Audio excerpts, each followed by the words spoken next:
Hey friends, today I'm gonna show you how to make rice in microwave in just 12 minutes. First, take the rice, wash it properly,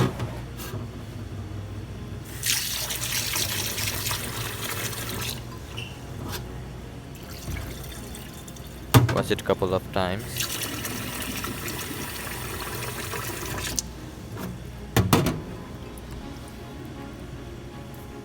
Measuring is very important.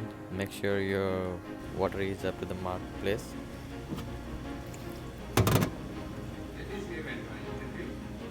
If there is more water, No then idea, no idea. your rice will become soggy. It's fine with you. It's fine.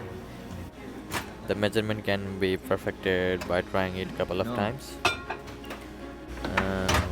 In your microwave in a standard heat, make sure you put it 12 minutes, sometime 12, 13, 14, up maximum up to 15. So 10 to 15 minutes, depends upon the microwave.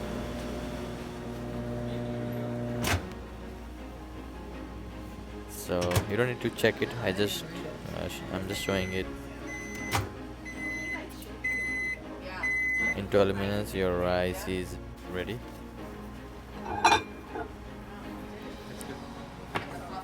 So here, now the rice is ready. It's not soggy, it's perfect actually, and it's ready to be served. This is quick. The rice is ready just in 12 minutes.